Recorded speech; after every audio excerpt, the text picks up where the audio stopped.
Ladies and gentlemen, this is Nate Crespi, your host for today and forever, and welcome back to another episode of the Lawyers in the Making podcast, where it is my job to focus on the unique journeys to the law and law school of professionals in the legal field and law students. Let's talk about what we're doing today, because today we have another spectacular guest. He is a University of Wyoming College of Law graduate and currently works as the founder of Hive-Five JD Hive and as a restorative family mediator at Flannel People Mediation. Excited to have him on the podcast today, Mr. Ryan Mclaughlin. Welcome to the podcast. How are we doing today? Before going any further, I'd like to say a quick word about the sponsor of this podcast, Rhetoric. Back in episode 25, I had the privilege of having the CEO, Luke Yingling, on the podcast, and ever since that episode, fell in love with the product. Rhetoric takes user briefs and motions and compares them against the text of opinions written by judges to identify ways to tailor their arguments to better persuade the judges handling their cases. Rhetoric's focus on persuasion and helps users find new ways to improve their odds of success through more persuasive arguments. Know more, win more. I was able to see a demo of the product, and its cutting-edge technology and fascinating features make for a product I am proud to sponsor, and further shows the new digital era the field of law has been entering thus far on my journey doing this podcast. If you decide to book a demo, let them know Nate sent you. Be sure to check them out in the show notes below or at userhetoric.com. One word, userhetoric.com. Now, back to the show. What's up, Nate? This is awesome to be here. Thank you so much. I'm stoked to talk to you. I've been looking forward to this. Oh, no problem. I'm just as excited to have you here, Ryan. But before we get started, Ryan, can tell the audience a little bit about yourself. Dude, I love that question. I love introductions. They're so do you start with, I think about this a lot, because we particularly being active on LinkedIn, we introduce ourselves a lot. How do you do it? How do you do it fresh and real so you feel like you're alive inside? Do you start with, so for me, the choices are, this is the art of introductions. Do you start with, I have 3 daughters under the age of 7. I live in St. Paul. I have 5 chickens. I like slacklining. I drink kombucha. Or do you start with what you indicated is professional sort of your professional resume? I'm the founder of Hive-Five JD Hive. I'm a mediator. I practiced law for 5 years. I'm a select few people who have "Be Kind" tattooed on their neck. Where do you how do you think of yourself? And that's something I'm thinking about. Is I don't know. How do I think of myself? How do you think of yourself? How should any of us think about any of ourselves? And I think it's a ripe question for law people, because I think law people were so serious and achievement oriented. So it's dude, it's this thing about being human is fascinating for me. I don't know if that answers your question. No, I mean, it answered it sufficiently. It's funny you talk about seriousness because I'd have to say, more often than not, I'd probably say every single episode I ever had is very, very unserious. We get very funny on here. It's fun. We like to have fun around here. But let's start. Let's go all the way back. You were at Carleton College till 2008. You graduated in 2008. And that following year, you found yourself at the University of Wyoming College of Law. So simply put, Ryan, why'd you go to law school? Yeah, that's a great question. I think that it, like many people, many people I've spoken to, it's I don't know, man. Like I've been thinking about this a lot, like my journey into the law. I've been thinking about a lot about my role in the law, and so I've tried to dig back through these memories, especially as I've listened to podcast episodes, yours and others, where people chronicle their lives. So um I think there's this sense for me, like I love school. I loved undergraduate. I loved learning. Um and I had no idea what to do for a career. Like doing something for a career, it wasn't plumbers make money, electricians make money. It was just sort of people who achieve go to undergraduate, and then they go to graduate school for something. There's this path. And my dad was a lawyer. Um and so I was like, I have zero other skills and zero other exposure to people with skills. So there's a sense of like the default option is a lawyer.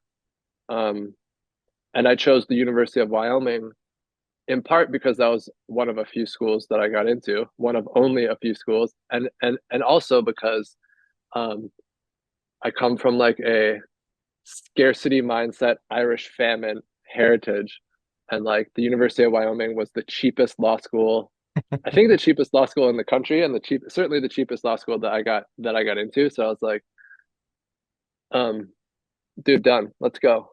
Um, and at that point in my life, I was like, I had worked in a coffee shop for a year. I was drinking a ton of alcohol. I was sort of like living the like alcoholic renegade writer life, and I sort of felt like I need to like get serious about life here in this moment, you know. Yeah, it's unfortunate we can't live that life forever. We can't all be Hunter S. Thompson. It's such a Uh, terrible thing. But that yeah.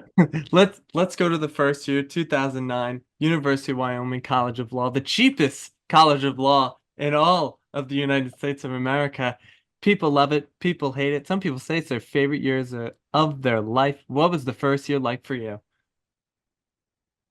Um, so I went and I showed up, and so they asked us, you know, during the first year of law school. I think it was, you know, 1Ls got there a couple days sooner than all the other for orientation or whatnot, and they had indicated that like the Wyoming Supreme Court, many of them were alums of the University of Wyoming. They'd be there, so please wear court attire.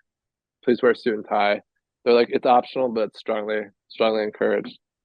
I was like, dude, I didn't bring suit and tie. Like, I thought this was school. Like, I have cut off shorts, and so I think I already had at that point like this sense of I don't want to do the standard status quo. I'm not into it. I don't feel it. It doesn't feel right.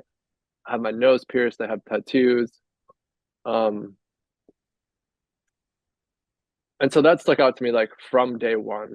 You know, walking in with flip flops when everyone else is wearing a suit and tie, like knowing in some ways that I made that choice, in some ways feeling intentional about it, in some ways feeling uncomfortable about it. Um, and I was like, okay, whatever. I'm just here to learn. You know, I'm here to learn. And the law is like this thing that's like justice is blind, right? Justice is this woman with the blindfold. Um, that October, my mom had a heart attack while she was running, and she died. And she was 50 years old. And my dad called me on a morning in October and was like, "Your mom had a fatal heart attack," and that was brutal because my mom and I were super close, and just like starting to get close. You know, you're just like beginning to be an adult, in some ways for me. So I think, you know, from the get go, I had this thing about the way I just related to the world that kind of had this edge to it, kind of had this um it was hard. Like if I was drinking before that, I was definitely drinking to cope after that. Um I think it gave me from the get-go kind of this like outsider, like I don't feel a part of this thing. I feel like I'm just here surviving, or I'm here because I think my mom would have wanted me to finish the thing that I started. I wasn't quite sure, you know. Um and that flavor, you know, I've written about this a lot, I've kind of spoken about this a lot. It um it was my beginnings. You know, you're talking about beginnings. It was my beginnings in the law, for sure. Well, first, I have to say I'm so sorry to hear about your mother. I know it was so long ago, but I always appreciate people coming on here, bringing that raw honesty, bringing that raw emotion, because I think it's so important for people out there to hear it, because someone may be dealing with a similar situation themselves, and to hear you talk about this and to hear you talk about the struggles that you went through is just so important for people to hear. They can connect on just a human level. It's so important. So going through law school and I guess having that happen, how did you sort of get through those trials and tribulations? What sort of things did you do to ensure your head was above the water? Yeah, it's a great question. I think at that point, I think, that's a great question, Nate. Um, I can tell you what I did. Um, and I think the way you phrased the question is how do you keep your head above water? I don't think, I think this may be a human problem, but like, I don't think I conceptualize myself as like in that moment, if someone were to ask me, how are you keeping your head above the water? I think that question requires perspective. I might ask the question of myself now, like, how am I keeping my head above the water? I think it equally applies right now. I went to therapy. Like the University of Wyoming had therapy provided for free for students. And I went to a therapist to talk about grief and like, how are you doing with this happen, your mom dying tragically? Um, and I said like, I'm doing fine, like school's never been a problem. And I told her like I want to talk about drinking. I think I might be drinking too much. And she's like, "Well, how much are you drinking?" And I'm like, "A lot, I'm drinking wine for breakfast, wine for dinner, like wine after dinner." Uh, and she's like, "Okay, well," and she was a graduate student herself doing like graduate training and like this was like her internship or whatnot, her practicum. She looked in a book and she's like, well, alcoholics operationalized defined as 14 drinks on average per week. Are you drinking more than 14 drinks per week? And so like that was my homework is to monitor if am I drinking more or less than 14 drinks. Um, so I sort of and I was drinking, slightly more some weeks, slightly less other weeks. Um, but alcohol was a big coping strategy for me, and I've since stopped drinking. Um, I think I'm almost 5 years sober. I've made the choice to stop drinking. Um, but that was one way of coping. Therapy was another. And during that time, I was writing, like writing fiction, writing poetry, writing. Um, and, and like, I think it's always important for me to like channel that beast mode. Like there was a certain beast mode. There was a certain like thing inside of me that needed to come out. Um, the school had an ultimate frisbee team, which like the University of Wyoming is also at like 8,000 feet. So, and it's super windy. So if you can play frisbee at the University of Wyoming, um, uh, you can play frisbee anywhere. And so I played frisbee with the undergraduate team, and it was so rad. It was so amazing, you know. Um, so yeah, man, that's the survival strategy for law school. It's like frisbee and alcohol and therapy. Well, I mean, hey, if it works for you, it may. I mean, no, I can't. I wouldn't endorse that. But I have to ask from that. Obviously, we talk about frisbee. The bright side of things, frisbee is an important aspect because it talks and goes towards that idea of having that balance between your schooling and having a life outside of school, not so much staying in the books all day long. So, what advice would you have for people who may be staying in the books and staying in the library for 21 hours, who may need to step outside and look at the world and do some things? Yeah, that's an epic question. That's like, evergreen, right? It's like how do you stay balanced? What does work-life balance mean? So I would address this the same for law school as I would for practicing attorneys, and it's the same as I would right now, which is like, you know, I I, I think a lot about wellness and law. And when I practiced law, I practiced for 5 years. Um, I've since stopped and now I mediate. But when I was practicing, um, I didn't conceptualize myself as unhappy or out of balance to your question, or overworked or addicted to work or in a traumatic environment or hyper stressed. I wouldn't have identified with those, any of those. I think if you asked me, I would have said I'm doing well. Um, I'm happy to be making money. It's stressful to be running a business, but I'm doing it. I'm doing it well. I think it's only in hindsight that I can see like, man, I was always rushing.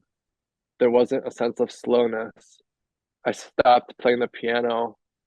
I stopped playing ultimate frisbee. I stopped doing yoga. I stopped sort of, and I think it's really hard, to if you're talking to lawyers, if the audience of this podcast is lawyers, if the podcast is is law students or people contemplating the law or people in any way affiliated with the law, I think the law is this atmosphere of achievement. It's a space where people are like they're the doers and the problem solvers. And I think inherent in that space is like doing doing is in some ways fundamentally different and distinct from being. And I think it's very difficult for me. And something I have to force might be strongly remind myself it's like it's okay to be. And how do I cultivate being and not just hyper focus on doing? So your question is about balance and what should I do to balance? Now the task is like, how can I not do? How can I just be? That's what my therapist asked me now. What are you doing that's just being? Now, well, I have to ask, what do you mean by being? Yeah, I mean that's what I asked my therapist. I was like, dude, what are you talking about? Like, what is that? That doesn't map onto anything I know. And she's like, um, something I think she referenced like flow state. She's like, when is it you're not I think it's like you're not cogitating, you're not thinking. Um, and my list is like it's simple, right? It's like taking a shower, reading a book to my kids, to my three daughters, being on the slack line. I don't know if I said playing the piano, but playing the piano is huge for me. I can like really find myself cooking, going for a walk. In those moments, I can really feel that like I can feel it in my body that I have a body, you know? Dancing. Dancing is so fun. Dancing to to pop music, whatever, while cooking is fun. Um, and I want to be like clear. I don't excel at doing these things. Like it's very hard for me to break out of thinking mode. I couldn't agree more. I couldn't agree more on that one. It's very much being as in present in the moment, it seems that your therapist is trying. I could be wrong now, but it seems like being present in the moment, not having that voice in your head constantly going and on and on and on, and observing everything that you're doing, sort of disconnecting you from what you're actually doing. So I understand what you're saying, sort of that full body sort of experience, like playing basketball or playing a sport, playing ultimate frisbee. The fact that you're there, you're participating in the game, you're part of the game, and the only thing you're thinking about is how are we going to win this game? I think that's such an important thing to say. But speaking of thinking all the time, as I do, the voice in my head never turns off. But you got your master's in creative writing from Georgia College and State University. So why'd you decide to do that? Go back to school and get your master's? Dude, I appreciate your homework. Like you got it dialed in. I want to ask you a question too, Oh, sure. if I may, but I'll answer your question and then I want to Okay. ask you a personal question. Absolutely. Um, so why the MFA? Yeah, okay, so I graduated law school in 2012 and passed the bar, and I was like, um, okay, I'm gonna do anything other than practice law. Like the space didn't seem conducive for like I didn't think this through. It wasn't cerebral. It was just like, there's no way, man. Like there's no way I'm putting on a suit and tie.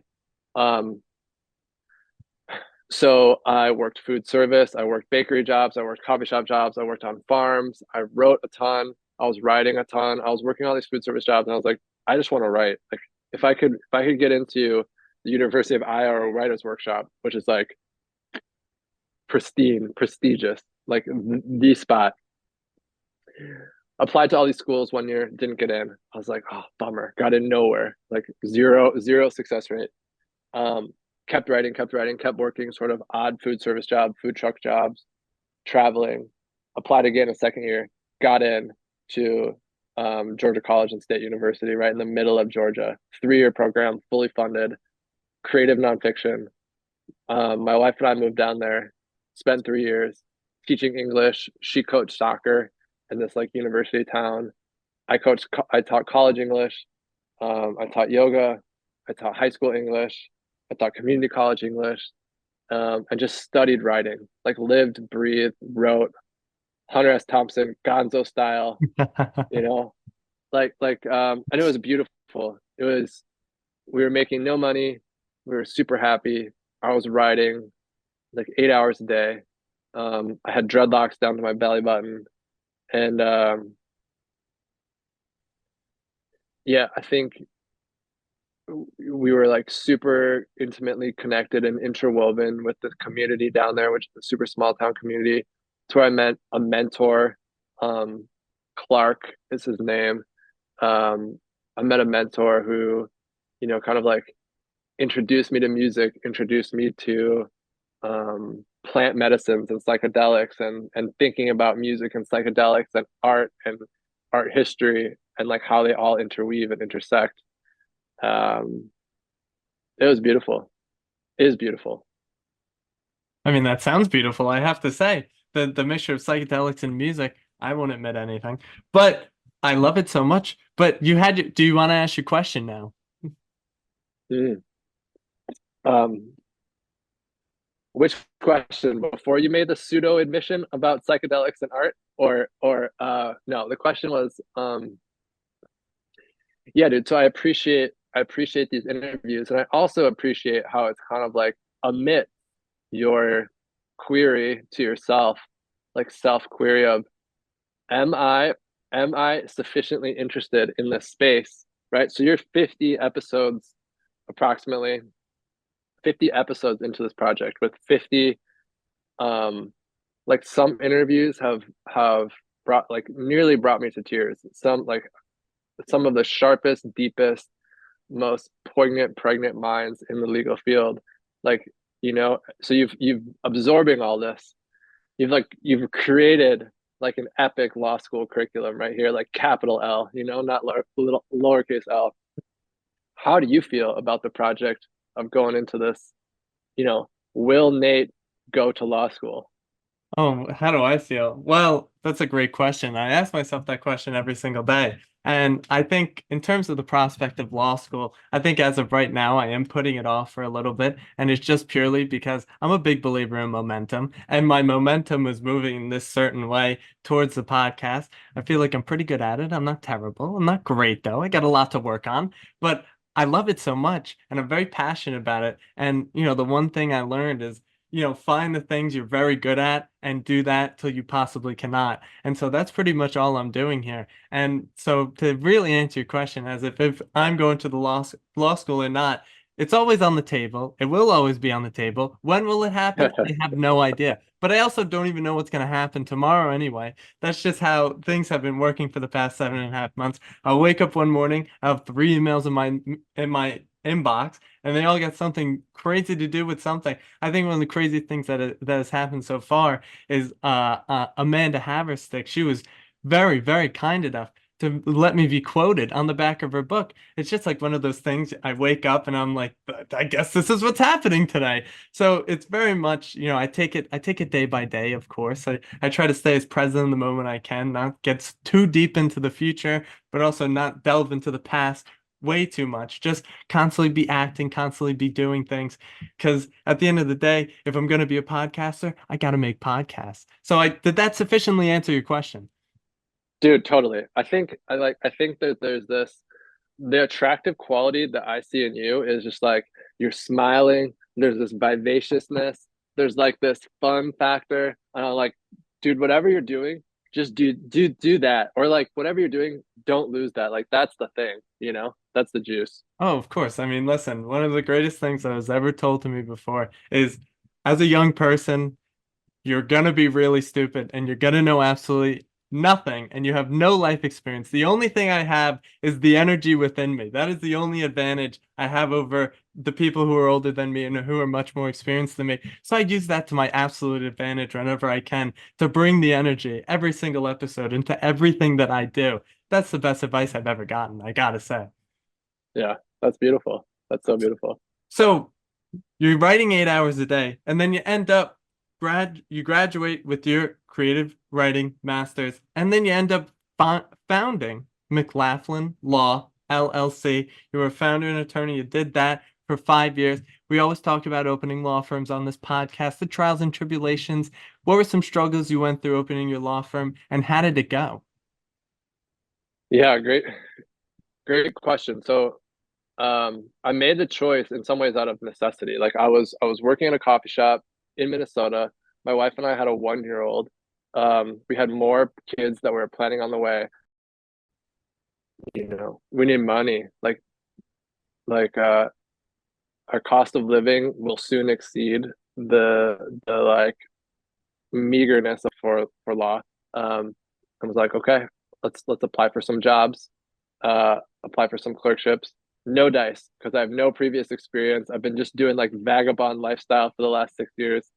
Um, and so I was like, okay, let's do this, right? Like you can Google how to start a law firm. You can proverbially hang your own shingle. So like digital law firm all the way, Facebook page, website. Um, and I really used Facebook Lives like exclusively. I was like, what's the freest thing in terms of everything, you know?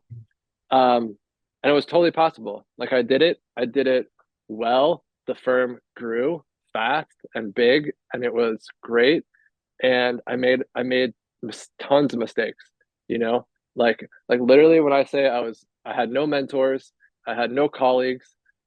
This was also during the midst of COVID, and so there was like, um, and I think this is the maybe like if you Google what are the pros and cons of starting a solo firm, like these are like in big bold letters, like you don't know anything, like you need previous experience.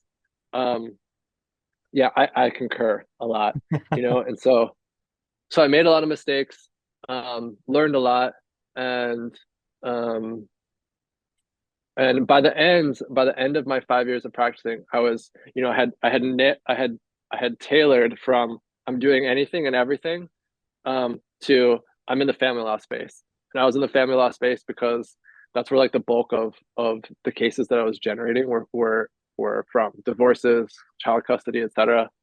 Um, and so it made sense to pivot.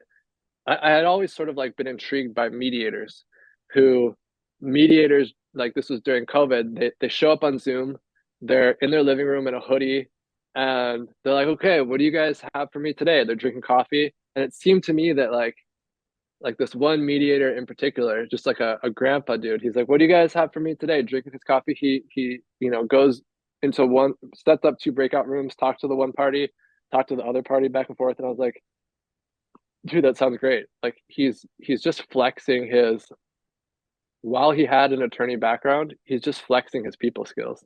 Like he's just flexing, he's chatting with us. He's building rapport. He's establishing trust. He's hearing both sides.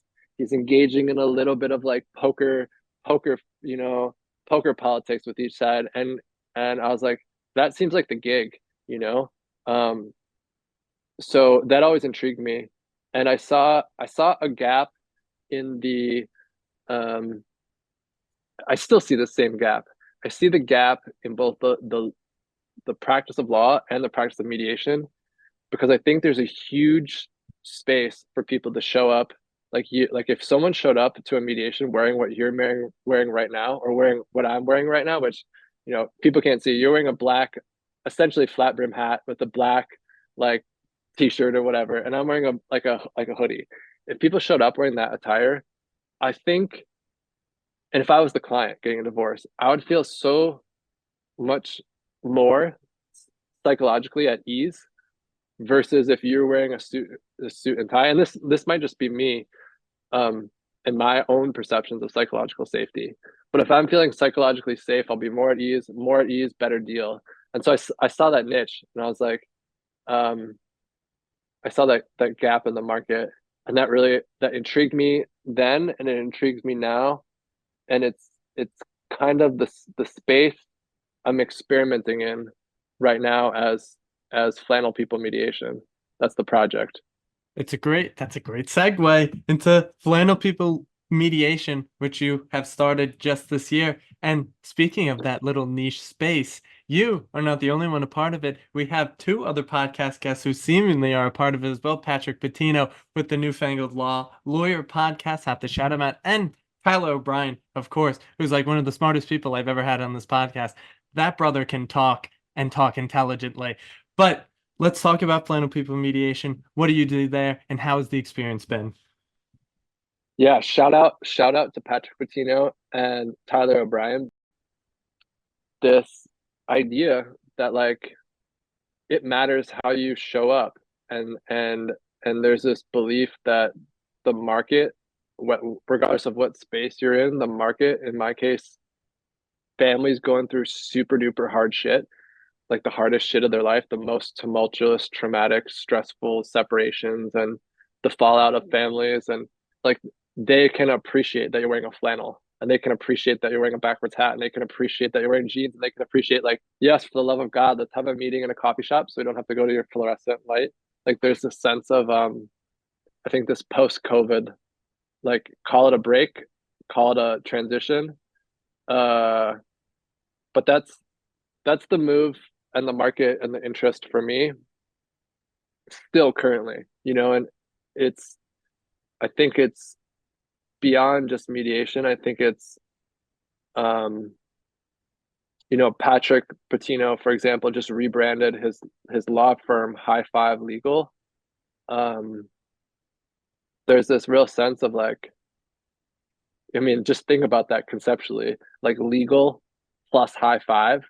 Like it's not legal plus suit, it's not legal plus like ivory tower, it's not legal plus seven figures, it's legal plus High-Five. I think there's this, something's happening, you know and that's something is what I'm interested in.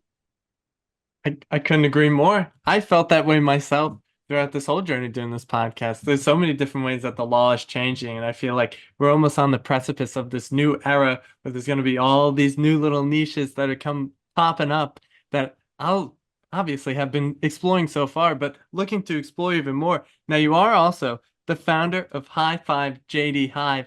Now, what do you do there? I'm very interested in that. I've seen the page before, but I haven't done my exploring because I want to hear from you. Yeah, I appreciate it. So the thing that I'm talking about, like the thing, the capital T thing, the be kind thing, the flannel thing, um I think that there's a chunk of people who are interested in making change. They're change makers in the law. Um, they're they're people whose imaginations are thinking about how can we reimagine this thing, the legal ecosystem. There are some people thinking about it from the angle of legal tech. There are some people thinking about it from like law school curriculum. There are some people thinking about um, the ops of how we practice, like when do you check your email, um when is like no email checking zone, what are your response times, how many devices do you carry. And group of people, these change makers, um I think are also aware that the law, and they might feel it intimately, and many of them do. I think there's a growing sense of loneliness, like I feel lonely. um and I think that there's awareness that they feel lonely. And I think that's, to me, that's interesting. Like the bar association, the ABA, the data is clear that we're in a loneliness epidemic. Like you could Google an NPR loneliness epidemic. Um, you can Google anxiety, depression statistics, like law practice. Um, so this practice, for some reason, is a lonely space, and it's a space where there exist these change makers, these people who want to reimagine. So the High-Five JD Hive is a, is a space for these two people, this group of change makers to find the thing that they're missing, which is connection amongst one another. It is a hive, a community. It is embodying this idea of legal, the JD, anyone with the nexus to the JD, and the idea of like High-Five, like can we can we turn the ship around, dude? Can we rally for optimism? Um, and like, what does that mean? Like, what does it do? What's the deal? What do we do? we meet once a week in like a group therapy format. Like we just talk, we hang out online, we attempt to have real talk, um, in like a peer-led, non-therapy therapy. Um, and in its beginning, man, it's I'm sure you know, like you're at 8 months, we're at 1 month, so we're like riding the wave, grateful to be here. It's very fun. Of course, I mean, listen, the skies are the limit, and the only way is up. If you just consistently keep doing it, the only way is truly up. It's, sometimes it hockey sticks, it plateaus, but it keeps going up, of course. And now I found something. I do a lot of homework here, not actual homework. Not the biggest fan of school, but it's all right. It's all right. No, I do my homework, but I do a lot of homework for this podcast. And at the bottom of your LinkedIn bio, you have here to bake chocolate chip cookies and eat them within 10 minutes of oven exit. Goose stuck to the upper lip. Life is short. What does that mean? Let me know. Yeah, man, you dig. You dig. I dig that. Um, uh, I think that's the that's the challenge, you know? The challenge is like, dude, the law like trains you. Our minds are wired to like comprehend the most difficult, convoluted like statutes and arguments. I mean, you said so yourself. I think you said it in the very beginning, or maybe we were before on air, but you came to podcasting um because you like devoured all the podcasts. Like someone said, like listen to this episode, and you listen to like all the episodes. There's this sense in which like our brains and this gets back to the cookie. Our brains are like we can do anything with our brains, but the thing we can't do is eat the goddamn chocolate chip cookie and just like be with it and enjoy it and like sit with your kid and just like so there's this I think this way in which pleasure um there's a radicality to pleasure, you know.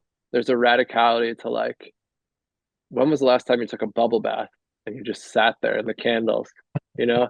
I think there's this medicine probably. And I say this like with a smile on my face, but it's like really hard for me. Really, really, really hard. Really, really hard. So that's the chocolate chip. Let that warm, melty, gooey chocolate, enjoy it. Law students, are you feeling overwhelmed, stressed, or short on time in law school? Maybe you just want someone to show you a step-by-step framework to master the topics you're learning in your classes. I know the pressure you're under, and I've got the perfect solution for you. My course, The Law School Operating System, is proven to help you conquer law school with confidence and ease. Created by Lisa Blasser, a former guest on the podcast and founder of the Law School Success Institute, this course breaks down every subject into manageable main topics that you run through a comprehensive study system to thoroughly prepare you for class and final exams. No more feeling like you need to know everything all at once in the beginning. But that's not all, Nate. The Law School Operating System also teaches you how to schedule your studying and time effectively. For every topic, you'll know which study step you're on and when you'll complete it every week of your semester. No more mad dash cram sessions, more time with your loved ones. And with my system, you'll walk into your exams knowing you've given 100% of yourself, that there's nothing more you could have done to succeed, and there's no better confidence than that. Lisa breaks it down like this: one class, one list of main topics, and one system to master each topic. With recorded and live sessions for students available on her website and partnerships with law schools nationwide, the Law School Operating System is here to help you thrive from day one to the final exam. Ready to take control of your law school journey and operate at your full potential in law school? Visit www.lisablasser.com today and enroll in the Law School Operating System. Be sure to use code LSOSNATE10 at checkout for 10% off the recorded course. That is code LSOSNATE10 at checkout. Now, back to the show. I need a freaking chocolate chip now. I need a cookie right now. You're getting me hungry over here. But I couldn't agree more with that. It's all about the little things. Just like you said, life is so short. I'm 20 years old. I feel like I've lived a lot of life already, but I really haven't. But I think it's such a wonderful thing when you have those little things and you could appreciate it so much. Just being in that moment, being in that bubble bath. I like watching professional wrestling, so when I'm sitting there watching my professional wrestling, I feel like $1 million. I'm into it. My phone is down. I don't even know it's there, and I'm just so locked in on what I'm watching. But I appreciate it so much because it's just one of those things. I enjoy it. It's one of my favorite hobbies in the world. And it's just those little things, it keeps me going in the day, it gets me up in the morning. So I love the life is short. I think it's such a wonderful little quote there. But Ryan, we're down to our last 5 questions. The first of the 5 questions is something we've been talking about before, something you said before as well, where all the different ways that the legal industry is moving, all these little niches, and one of them is the legal tech niche. There's so much going on there. There's so many new AI products. There's so many new software products. So the fifth to last question here is the tech stack question per se. What does your tech stack look like? And what sort of recommendations would you have for people using any software products or AI products that you would recommend for them to help them become more efficient, maybe become more effective? And it doesn't have to be about the law. It could just be any products that you use in your daily life. Mm. When you were saying legal tech stack, when you were answering the question, like my eyes glazed over and I got a feeling in my stomach, like I have no answer to this dude's question. Like, and I think that might be, I mean, it's not because I'm not privy to these conversations. Like I'm privy to, like, am I addicted to this isn't quite like legal tech in the sense of like generative AI or tech stacks, but like, one of the foremost questions is, am I addicted to my phone? Am I addicted to social media? Am I addicted to LinkedIn? And how do I manage that? Like that's a live, like I'm raising my hand right now. That's like a live. I am struggling hard with that. That's not a tech stack though. That's not like a use this practice stack of like Zapier to Chat GBT to whatever. But I'll say to answer the question briefly and honestly, I think what I need to figure out is, yeah, like what, particularly as an addictive personality and someone who has consciously made a choice not to drink and not to use certain other substances. Technology poses, I think, that same challenge for me. So that's an open question for me. That's in progress. Maybe we'll follow up on that. I mean, listen, we definitely will. It was sufficient answer for me. I feel the type of thing you're saying there, the addictive personality. I have it myself. I'm addicted to freaking everything. Just like I devoured those podcasts. You should see me with professional wrestling. I watched all the WrestleManias in like 2 weeks one time. It was very gross. Same with shows. I just go on and on. I got to get through it. I need to see the end. But fourth to last question here. This is a perfect question for you because you are the writer, the storyteller himself. What are your book recommendations for people out there? It doesn't have to be about the law, just some of your favorite books you've ever read, something you give a gift to someone. So I'm planning a post here soon for like my six. So there's 6 months approximately left. Am I doing this right? June, July, August, September, October, November. Approximately 6 months left in 2024. I'm like, what are the 6 books that I want to read in 2024? And two of them are by the same author, Adrienne Marie Brown. She's the person who, like the poet, the mediator, the facilitator, the thought leader. In some way, and she's a prophet, I think. Her books, the two books that are like on my brain, Emergent Strategy or Emergent Strategies, I'm not sure. And her thesis, her thesis that I'm obsessed with right now is that we, I mean, there's a ton of theses, but like one of them is, what would it look like if we took a Zoom call? She's like, and it's a way to attend to our bodies and to do the chocolate chip cookie thing. It's like, how do we, how, and I've noticed this, like, it's why I asked you, are we gonna, when we're on this podcast, are we camera on or camera off while we're recording it? It's like, can I stretch? I've been sitting all day. Can I do yoga while we're doing this podcast? Can I lay down on my back? So she has this way of attending to our bodies, and it's magnificent. It's poetry. She's Adrienne Marie Brown for sure. Any other ones? Any other ones? No, man. If not, it's totally all right. Adrienne Marie Brown will do. She's a prophet, for Christ's sake. I need to check her out now, since you're speaking so highly of her. But I love the attending to our bodies. That seems like an interesting concept that I'm very much going to dive into soon enough.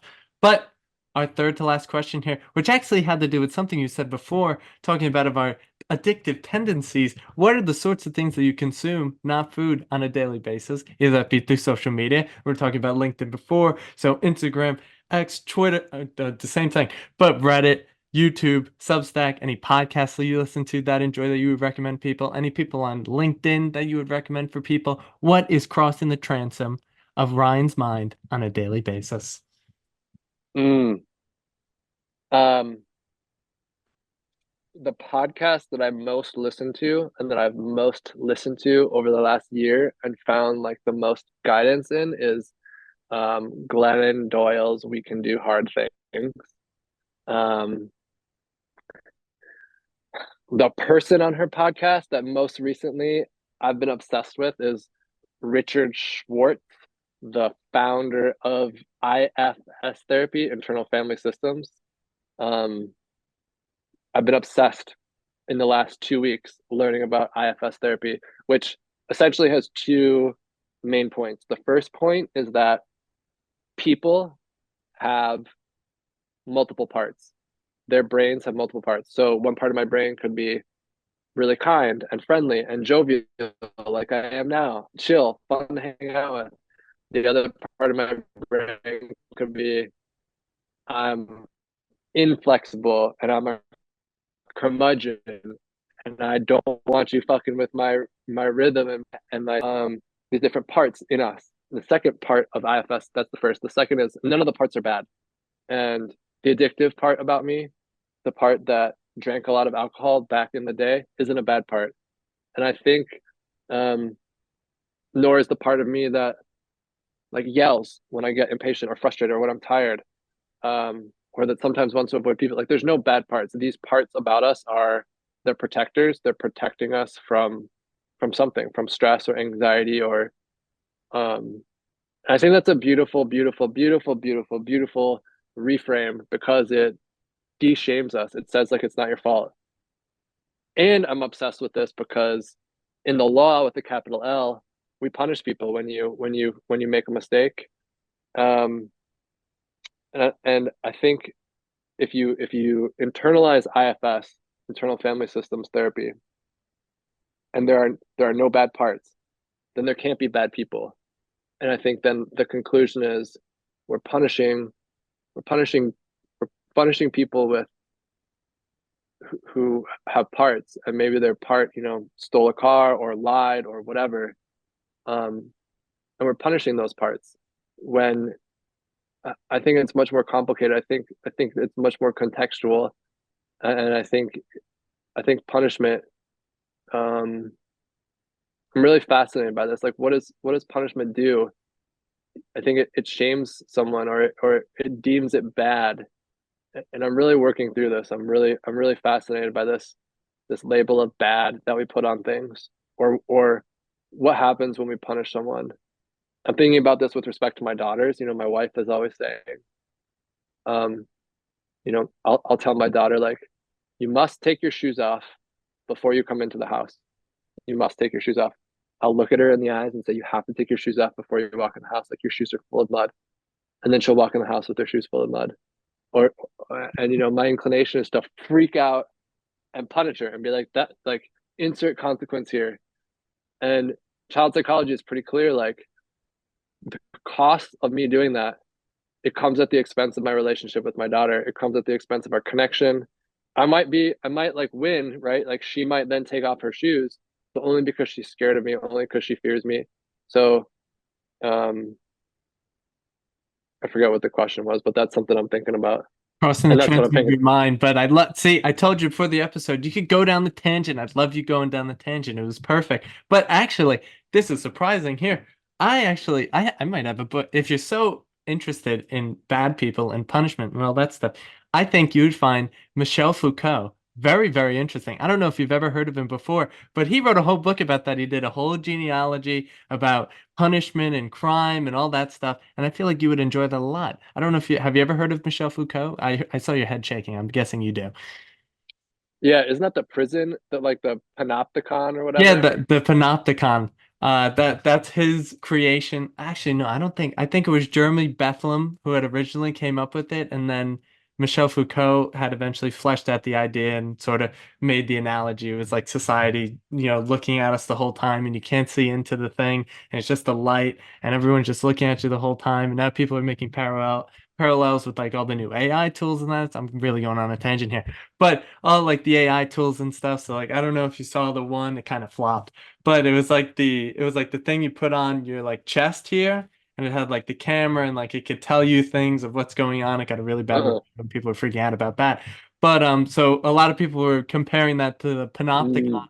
that were all being watched at all times. It has to go back to, what Michel Foucault, his whole philosophy is all about is that, you know, I'm not Nate Crespo. Now this is my favorite professor ever, Matthew Kirk. He's a huge Foucauldian. So that's why I know everything about this because I talk to him after class every single day and I'd be fighting with him. And finally I sort of kind of bent the knee, not really. I won't agree with him fully. I won't fully bend the knee. I won't give him that satisfaction. But all he talks about is that we're constantly putting on different sort of masks on our faces. And just like you said, sort of with the IFS therapy, that there's different parts to us and that they're constantly changing, that everything is constantly flowing and matter is just always moving and we're always moving. And every single time that we speak to someone or every single action that we make is some sort of force of power onto someone else or some sort of influence onto them else. And that's sort of what the panopticon has to look like. I don't know how we got here, but I love that. I that love that. that book, the book about the genealogy of punishment and criminals, I think you would enjoy that a lot because it's really, really interesting. But second to the last question here, Ryan, you're working, you got all this stuff going on, but what does an ideal Friday night and Sunday morning look for Ryan? Ooh. So Friday night in our house is pizza night. So we we got this fantastic DIY pizza dough recipe from my brother-in-law. We prep it in the morning. It rises all day. Kids come home from school. We roll it out, usually like 2 to 3 pizzas, and then like our kids are in bed at like 7:38.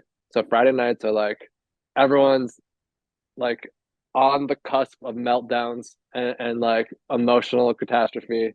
Um, and Sunday is like my wife's sacred day. She plays.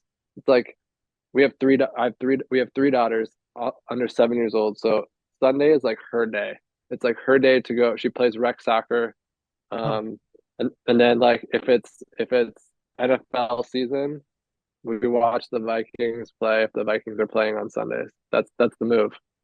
I love to hear the rec soccer from your wife there. I'm playing some rec soccer on the weekends as well. I love soccer very much, even though I got into a little bit later in life because my father played college football. Wasn't biggest fan of soccer, so we were football players a whole life. And then we finally changed over to football, the proper Yeah, and we yeah. finally made the switch. So we're all pretty much both me and two of my brothers. We are both obsessed with soccer. And one of my friends actually, he plays at Binghamton, so he sort of brought me up into the ranks, was training me up, getting ready for the season. I played 1 year, senior year. I got 6 minutes and 16 seconds out there on the field, and it was the best 6 minutes of my life, I have to say. But Ryan, last question. I do this at the end of every episode. What are your words of wisdom for the aspiring law students, the current law students, and the legal professionals out there in the world?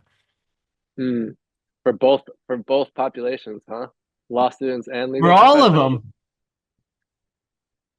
Um, I'm gonna try and pull something that's like present to me right now, um, and that's authentic. Which, if I was to give a commencement, speech or something, a TED talk, which is like I really want to. I really want to do both, and I'm working on both. It's gonna happen, Ryan. I'm Um, telling you right now.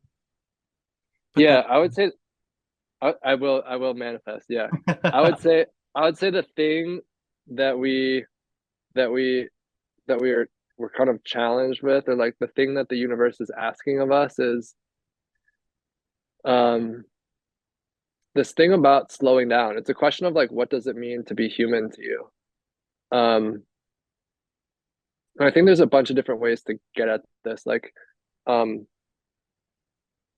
Mary Oliver, who is a shredder. Like people are like, oh, Mary Oliver's like kindergarten and daisies, and like even her name is sort of like quaint and lovely. Mary Oliver's like a shredder, right? She's like a chain smoking, hard, hard early childhood upbringing, chain smoking, lesbian, writer, prophet, badass. But she writes about like the beauty of like insects on like the beauty of a ladybug on a flower petal in the morning. I think the point is like she moments these like transient, she was still able to see and have the eyes to see like these redemptive beautiful moments. I think that's the challenge for us, like amidst, you ask about AI, amidst their hustle, amidst their grind, amidst their achievement, amidst the dollars, like how can we, I think this is religion or spirituality at its heart, like how can we find that stillness? And I have no freaking answer. I'm trying to center that question, you know? I mean, listen, neither do I. But isn't that the fun of it? Isn't that the fun? We have so many answers, or not enough answers, but we have so many questions to answer. And I think that's the beauty of it all. All, it all comes together at the end of the day, because this is the tagline of this podcast. So there is no straight path to the law or law school, or whatever you're doing in your life. There is only your unique journey, and how you do it and how you get there is just the way your journey and your path was meant to be. We all have our personal legends. See, I got The Alchemist sent to me a couple days ago, or a couple weeks ago, by Tony Albrecht. He was very nice enough to send it out to me. That is my second favorite book now. I love it so much. It was speaking volumes to me. And, we talked about spirituality, religion. Ryan, we could do a whole nother podcast about it, but we may one day. But this is the end of this one. That's the podcast. Ryan, thank you so much for doing this, spreading your wisdom, spreading your experiences. And for everyone out there listening, thank you for tuning in. Be sure to check us out, lawyersinthemaking.substack.com, Lawyers in the Making, one word, substack.com, and I will see you all in the next one.